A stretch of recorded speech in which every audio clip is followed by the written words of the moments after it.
안녕하세요. 백두산 금융연구소의 백두산입니다. 1월 20일 목요일 아침 9시 30분입니다. 어젯밤 미국은 또다시 긴축 우려 이러면서 하락 마감을 했습니다. 장중에 특별한 이슈가 있었던 것 같지는 않고요.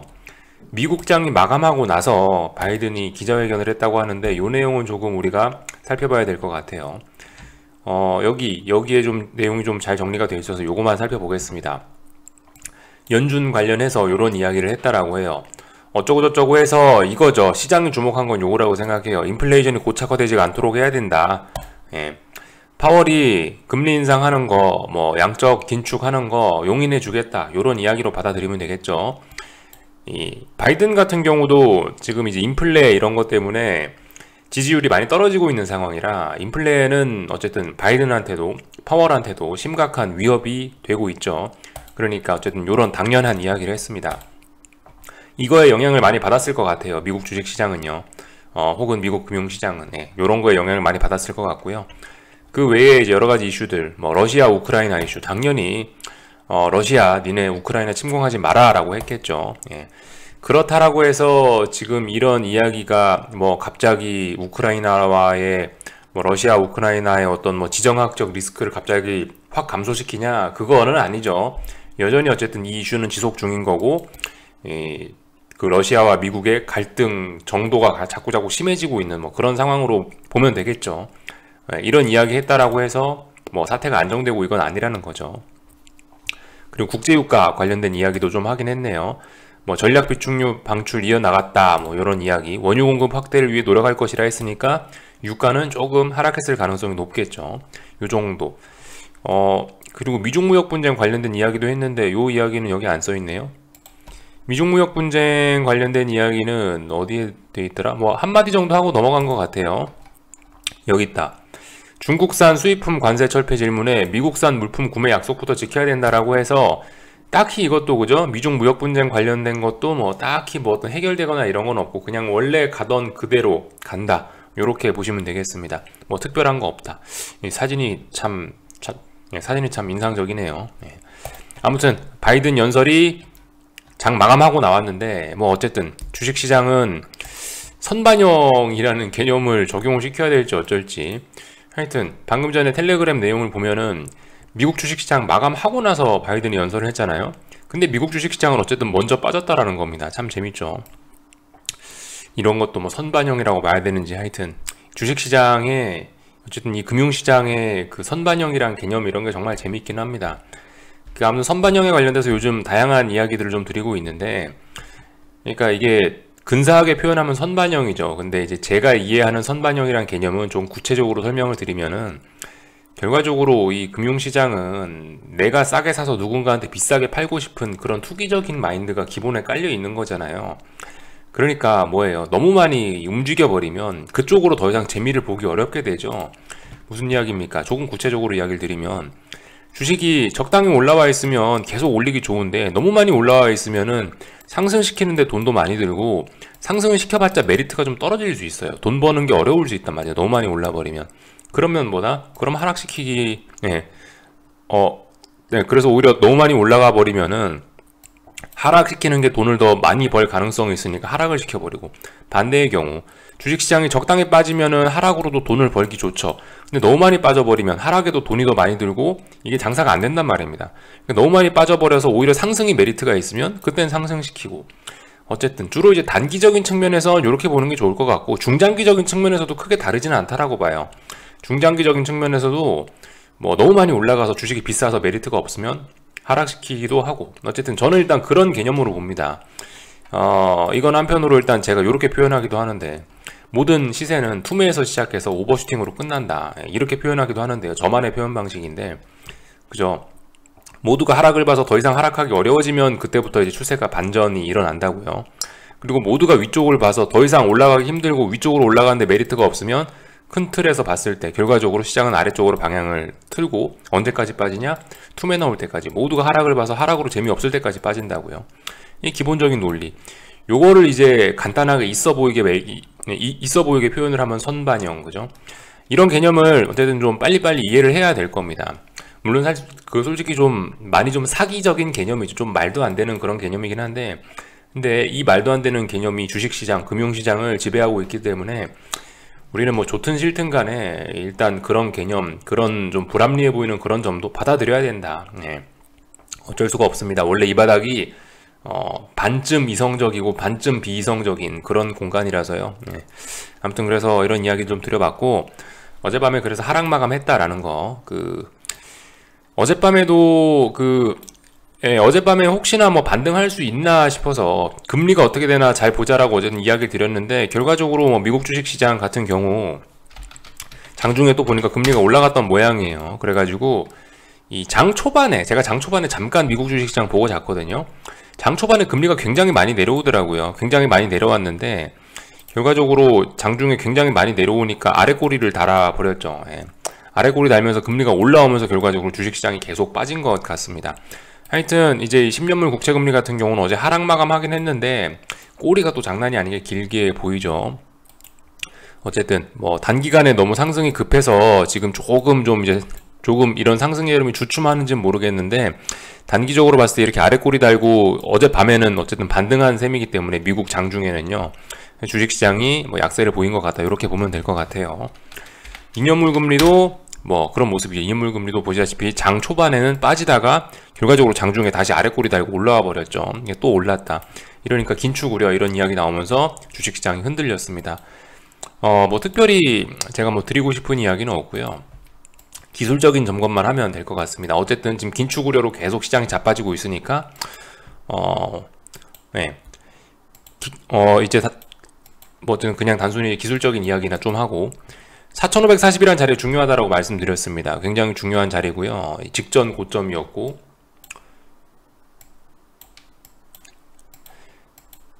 이 자리가 직전 고점이었고 지난 지지선 자리였기 때문에 굉장히 중요한 자리죠. 두 번째 붕괴가 된 거고요. 지금 여기서 한번 의미 있게 붕괴시켰고, 그리고 여기서 두 번째로 지금 붕괴시켰기 때문에 의미는 여전히 그 의미는 어떤 때보다 좀 큰 거라고 보면 되겠고요. 그래서 일단 뭐 무게중심을 아래쪽으로 기울었죠. 이제는 4540이라는 자리를 이제 저항으로 여기게 됐는데, 이제 뭐에 반등시 매도 전략 이제부터 하면 되겠죠. 4540이라는 자리가 지지선이었는데 지지선이 깨졌으니까 무게중심이 깨졌다. 이제 이거를 기준으로 해서 반등시 매도 전략을 하는 그런 그 반등시 매도 전략을 쓸 수 있는 그런 신호가 나왔다라고 뭐 생각하시면 되겠습니다. 그래서 어쨌든 반등이 올라오면 매도하는 거지, 지금 여기서 막 계속 추격하는 거 이런 거 약간 부담스러울 수도 있어요. 지금 솔직히 계속 볼린저 밴드 이제 째면서 좀 이런 식으로 좀 움직이고 있거든요. 약간 좀 과하다 이런 생각을 어쨌든 좀 떨쳐버리긴 조금 어렵긴 합니다. 물론 여전히 근데 더 빠질 수는 있어요. 여전히 더 빠질 수는 있어. 그러니까 여전히 더 빠질 수 있기 때문에 여기서 추격을 해야 된다가 아니고, 어쨌든 반등이 올라오면 반등시 그 반등을 이용하는 전략을 계속 쓰는 게 가장 좋을 것 같아요. 반등을 활용해야지. 지금 이렇게 볼린저 밴드 하단 째고 있는데 볼린저 밴드 바깥에서 내가 여기 숏을 산다, 물론 폭락이 나오면 먹을 수도 있겠지만 폭락이 안 나오면 뒤통수 세게 맞을 수도 있는 그런 자리거든요. 그러니까 어쨌든 지금 이렇게 볼린저 밴드 바깥을 째고 나오는 이런 상황에서는 웬만하면 추격은 하지 말자. 4540이라는 이제 저항을 붕괴시켰으니까 어떤 의미는 있다, 그죠? 의미는 있으니까 이제 이걸 바탕으로 해서 이제 앞으로 어떤 전략을 세워서 하는 거지, 당장 뭐 저렇게 됐다고 이제 내일도 폭락이다, 모레도 폭락이다, 그렇게 생각하시면 안 되겠죠. 어쨌든 어떤 신호가 나왔다 정도로만 받아들이시고 보시면 될 것 같아요. 나스닥 같은 경우는 이제 얼마 안 남았죠. 제가 말씀드렸던 241선이나 241선까지 한 2%뭐 이 정도 좀 남긴 남았습니다. 241선 부근까지 조금 더 빠질 수 있어요. 말씀드렸다시피 뭐 조금 더 빠지긴 했는데, 이 나스닥 같은 경우는 어쨌든 아직까지 뭐 볼린저 밴드와 5일선 사이에서 아슬아슬하게 줄타기 하면서 잘 빠지고 있습니다. 제가 봤을 땐 굉장히 잘 하고 있어요. 하락의 입장에서 굉장히 좀 잘하고 있긴 합니다. 단기적으로 뭐 조금 좀 하락이 좀 심한 것 같다라는 느낌은 들지만 여전히 더 빠질 수 있고, 중요한 지지선은 아직까지 저 밑에 있어요. 한 2% 정도 더 밑에 있습니다. 물론 여기까지 갈지 안 갈지는 모르는데, 통상적으로 이런 자리까지 보통 터치는 하는 경우가 좀 많았던 것 같긴 해요. 애매한 자리에서 반등하면은 진정한 반등이 아니고, 보통 이제 이 정도까지 어쨌든 애매하게 반등할지도 모르지만 애매하게 반등하면은 결과적으로 다시 빠져서 이런 중요한 라인까지 반드시 터치는 하는 것 같다 라는 이야기를 좀 드릴 수 있을 것 같아요. 근데 그렇다라고 여기서 뭐 추격해갖고 이까지 먹어야 된다? 그걸 이야기하는 건 아니죠. 그런 전략은 좀 위험할 수 있겠다라는 거. 아무튼 뭐 볼린저 밴드나 5일선 사이를 아슬아슬하게 잘 타면서 내려오고 있어서 일단 제 입장에서 뭐 나쁘지 않아 보입니다. 아무튼 뭐 저는 아무것도 안 하고 계속 홀딩 할 거고요. 계속 말씀드렸다시피 너는 그럼 맨날 추격하지 말라고 하는데 언제 사냐. 빠졌다가 언젠가 올라올 거 아닙니까? 어딘가에서 반등 나오면 반등 나올 때 잘하시라고요. 반등 나오면 또 대세 상승할 것 같아갖고 또 못하죠. 그러면 안 된다는 거, 그죠? 반등이 나왔을 때 정신 차리고 반등시 매도 전략을 해봐야겠다, 이런 식으로 생각하시고 접근하시면 좋을 것 같아요. 아무튼 이게 미국 주식시장은 계속 말씀드리는 게 아직도 훈풍이 남아있죠. 아직까지 늦여름, 뭐 초가을 이렇게 표현을 드리고 있는데 아직까지 훈풍이 남아있기 때문에 반등도 생각보다 거셀 수 있어요. 예. 이런 자리에 추격하면 어쨌든 아직까지 그 훈풍이 남아있기 때문에 뒤통수 세게 맞을 수 있어서 저는 어쨌든 추격은 하지 말자라는 입장입니다.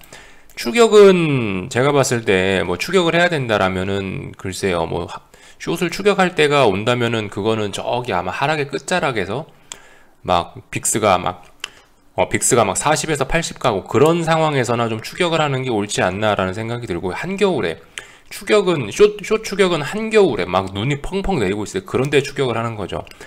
온기가 하나도 없을 때 추격을 해야지. 지금 같은 경우는 온기가 어쨌든 남아있는 시간이기 때문에 저는 어쨌든 지금 이런 상황에선 추격은 좀 결코 아니라고 생각을 합니다.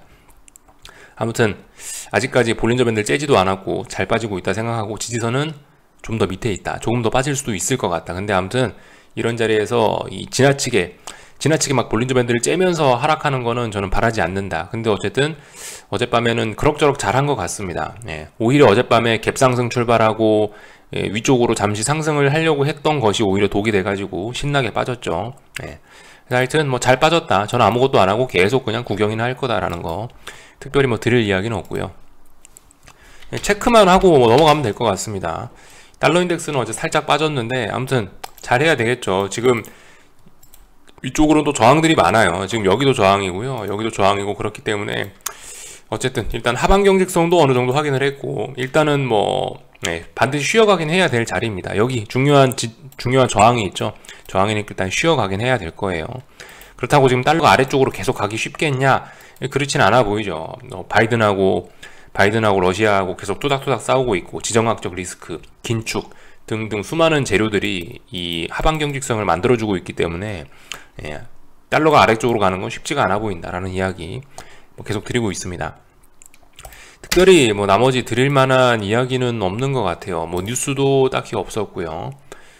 오늘 밤에 경제지표 발표는 뭐 눈여겨볼 만한 게 한두 개 정도 있는 걸로 알고 있습니다. 오늘 밤에 경제지표 발표들 좀 살펴보시면 될 것 같습니다. 어디 갔더라? 네, 오늘 밤에 경제지표가 몇 개가 있을 거예요. 뭐 이니셜 잡리스 클레임 요런 거 있을걸요, 그죠? 이니셜 잡리스 클레임하고 뭐 ECB 통화정책 관련된 무슨 뭐 미팅이 있네요. 정책 미팅이 있답니다. 요거 잘 보셔야 되겠죠. 요게 아마 저녁 9시 반이려나, 이게 한국 시간으로 환산하면요.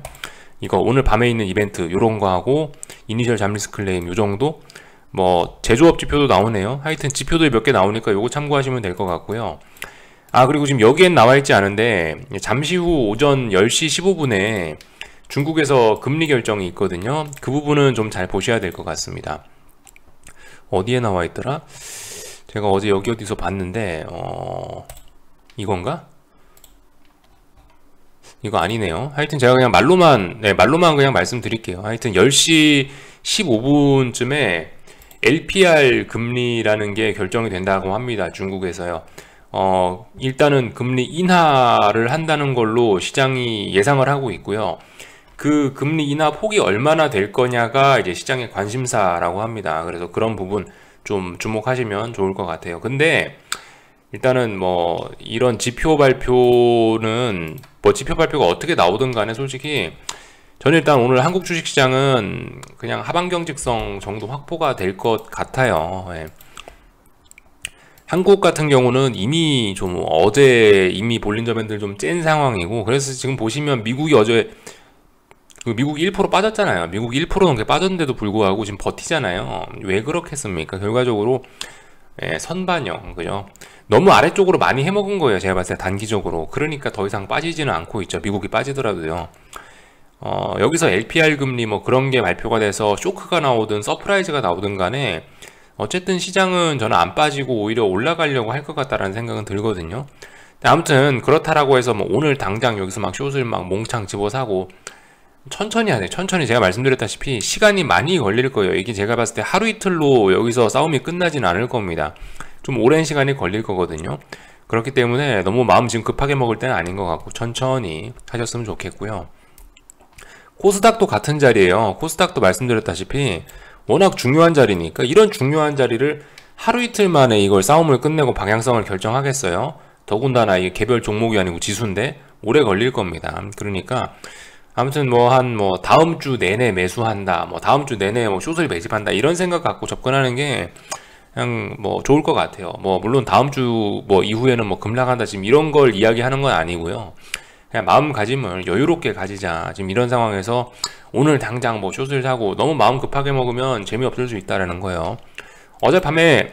어젯밤에 말씀드린 이야기들, 어젯밤 영상에서 했던 이야기들 저는 뭐 여전히 똑같은 생각 갖고 있어요. 미국이 물론 어제 더 하락하긴 했는데 그렇다라고 해서 뭐 딱히 제 생각이 바뀌는 건 아니고 어쨌든 제가 봤을 때 단기적으로 좀 하락 시세들이 좀 진행이 돼가지고 또 말씀드렸다시피 어떤 중요한 지지선 부근에 전 세계 증시가 대부분 어떤 중요한 지지선 부근에 있거나 약간 단기적으로 좀 과하게 빠졌거나 이런 정도에 와 있어서 솔직히 지금은 좀 쉬긴 쉬어야 돼요. 그래서 솔직히 숏을 보시는 분들이 제 생각에는 별로 지금 재미가 없는 좀 조심해야 되는 그런 구간일 수 있다라고 생각을 해요.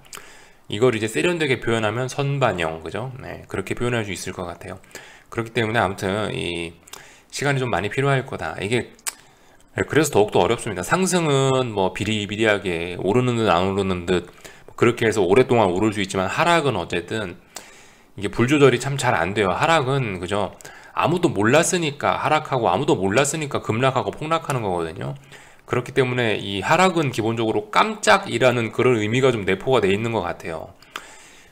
상승은 약간 뭐 당연한 거고 하락은 좀 독특한 일 이런 식으로 치부가 되고 있는데 금융시장에서 그렇기 때문에 이게 참 하락을 했다 하면 힘 조절이 잘 안 돼서 맨날 강한 불로 볼린저 밴드를 찢어버리고 막 풋옵션이 막 몇백 프로 나버리고 이런 경우들이 많은데 그죠? 예. 그렇기 때문에 워낙 고변동성을 동반하기 때문에 이게 하락을 먹기가 분명 쉽지가 않습니다. 그래서 이거를 내가 잘 먹겠다라고 한다면 진짜 그에 따른 마음가짐 이런 마음의 준비가 본인이 잘 되어 있어야 먹을 수 있을 것 같아요. 진짜 좀 계획을 철저하게 잘 짜야지 먹을 수 있을 것 같고 그런 의미에서 이런 자리에서 어쨌든 지금 중요한 지지선 한국은 이제 그나마 더 약해서 중요한 지지선 아래에서 이제 저항을 테스트하고 있는 꼴이 됐죠. 그러니까 이런 상황에서 막 너무 막 무리하지 않으셨으면 좋겠어요. 분명히 시간이 좀 걸릴 수 있어요. 지금 미국도 어제 더 빠져가지고 물론 좀 더 빠져도 지금 괜찮을 정도로 그런 모습은 만들어 놨습니다. 기가 막히게 어제 나스닥 S&P 약간 단기랑 폭과대 삘은 좀 납니다만 그렇다고 여기서 오늘 밤에 더 빠져도 괜찮아요. 사실 모양이 그다지 뭐 나쁘지는 않아요. 오늘 밤에 더 빠져도 괜찮아요. 나스닥이 어제 막 이상한 짓을 한 게 아니고 차분하게 밀어가지고 볼린저 밴드를 뭐 그래도 어느 정도 살짝 벌리는 선에서 마무리했기 때문에 힘은 더 있다라고 봐요. 더 빠질 수 있는데 근데 아무튼 조금 좀 그 부담스러운 자리이긴 하다. 그러니까 충분히 좀 시간을 좀 줘가지고 충분히 좀 여유를 좀 더 가져야 될 것 같고요. 그래서 반등이 충분히 나오면 뭘 하고 올라왔을 때 매도를 때려야죠. 여전히 훈풍이 남아있긴 하거든요. 뭐 미국이나 그러니까 미국이 훈풍이 남아있다는 얘기는 한국에도 훈풍이 영향이 일부 좀 생길 수 있다는 또 한국에도 훈풍이 좀 불어올 수 있다는 이야기일 수 있거든요. 그런 점들 좀 잘 생각해 보셔야 될 것 같아요.